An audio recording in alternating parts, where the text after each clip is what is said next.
All set. অস্ট্রেলিয়ার বিপক্ষে বহু প্রত্যাশিত একটা সিরিজের প্রথম ম্যাচটা শুরু হতে যাচ্ছে। বাংলাদেশ অস্ট্রেলিয়ার বিপক্ষে প্রথম ম্যাচে ফেভারিট। আমার কাছে বাংলাদেশ ফেভারিট।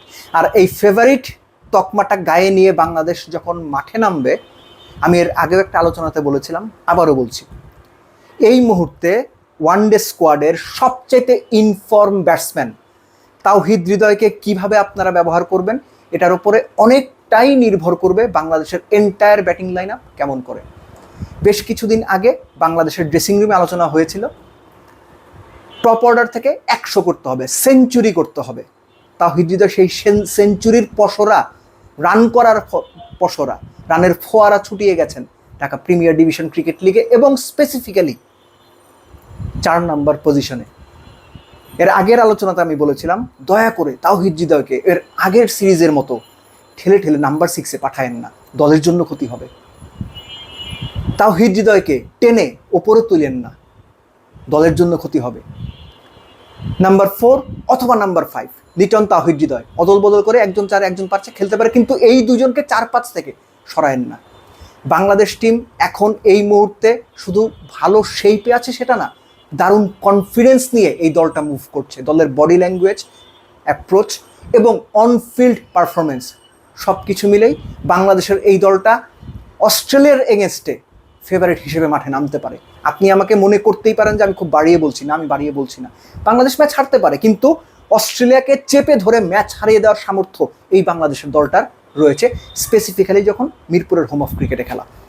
তামিমের সাথে ওপেন করবে কে? Still I would go for Saif Hasan.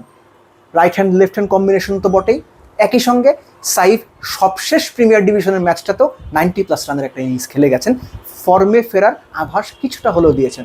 তারপর গ্র্যাজুয়ালি ঠিক যেভাবে ব্যাটিং লাইন আপ সাজানো হয় সেভাবেই আপনারা যাবেন বলেই প্রত্যাশা করি। মোসাদ্দেককে নেওয়া হয়েছে, পারফর্মার ক্রিকেটার, প্রিমিয়ার লিগে দুর্দান্ত ফর্মে ছিলেন, তাকে যে জায়গাতে প্রিমিয়ার লিগে খেলানো হয়েছে, যে জায়গাতে তিনি পারফর্ম করেছেন, ওই 6 নম্বর পজিশনেই তাকে ফিনিশারের রোলটা দিয়ে খেলান। অর্থাৎ যে যে রোলে পারফর্ম করে গিয়েছে 50 ওভারের ক্রিকেট থেকে, তাকে ওই রোলটাই দেন। অদল বদল করতে যাবেন, মাইন্ড সেট আপ চেঞ্জ হয়ে যাবে, ডিস্ট্র্যাক্ট হবে ক্রিকেটাররা, ব্যাটাররা। পজিশন বদলে দেওয়ার ফলে তাদের মনোজগতে পরিবর্তন হতে পারে, খেলার অ্যাপ্রোচে পরিবর্তন হতে পারে, প্রস্তুতির জায়গার ঘাটতি নিয়ে তারা মাঠে নামতে পারে। এই কাজটা করা যাবে না। ইউজুয়ালি যেটা হয় যে বাংলাদেশ এখন 5 জন স্পেশালিস্ট বোলার নিয়েই খেলে, 3 জন pacer, most likely Mustafiz, Taskin, Nahid Rana. এরখানে অদল বদল করলে হয়তো শরীফুলকে ঢোকানো যেতে পারে, আমি ঠিক নিশ্চিত না কি করা হবে, কিন্তু 3 জন পেসার হয়তো খেলানো হবে। রিশাদ থাকবেন, মিরাজ, সাথে আপনার বেটার অপশন হিসেবে মুসাদ্দেক তো রয়েছেনই। মুসাদ্দেক দুর্দান্ত অফ স্পিন করেন, এটা আমরা জানি। তো সব মিলে বাংলাদেশের এই দলটার প্রপার পোটেনশিয়াল রয়েছে অস্ট্রেলিয়াকে ম্যাচ হারানোর।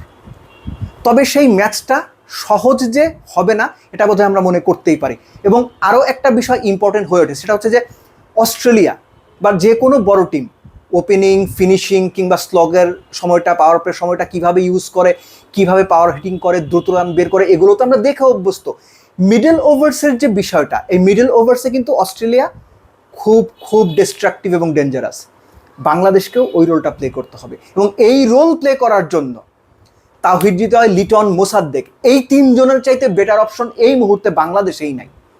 স্পিনারদের হ্যান্ডেল করা, প্রয়োজনে প্রত্যেক ওভারে একটা করে বাউন্ডারি বের করার চেষ্টা করা, স্ট্রাইক রোটেট করা, অর্থাৎ মিডল ওভারে অন্তত 20টা ওভারে 120 বলে 110 থেকে 130টা রান করা, তাদের এই সামর্থ্যটা আছে। তারা প্রুভেন এই জায়গাটাতে, প্রিমিয়ার লিগে তারা এভাবেই খেলে গেছেন।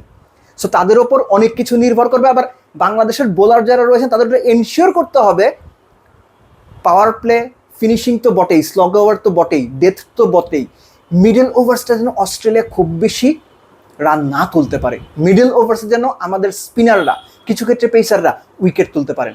অস্ট্রেলিয়ার সঙ্গে ম্যাচ খেলতে গিয়ে স্ট্র্যাটেজিক্যালি যত কম ভুল করা যায়, ট্যাকটিক্যালি অস্ট্রেলিয়াকে যত রকমভাবে প্যাচে ফেলা যায় কিংবা চাপে ফেলা যায়, এগুলো এনশিওর করতে হবে। So good luck Bangladesh. অস্ট্রেলিয়ার বিপক্ষে প্রথম ম্যাচটা জিতে আপনারা সিরিজ শুরু করবেন, সেটা মনে প্রাণে প্রত্যাশা করি, বিশ্বাস করি এবং আশা করি। বাংলাদেশের কোটি কোটি ক্রিকেট ভক্ত তাকিয়ে আছেন মাইটি অজিদের বিপক্ষে। বাংলাদেশ প্রথম ম্যাচটা জিতে টপ নচ পারফরমেন্স করে সিরিজটা শুরু করবে। গো বাংলাদেশ, গুড লাক বাংলাদেশ।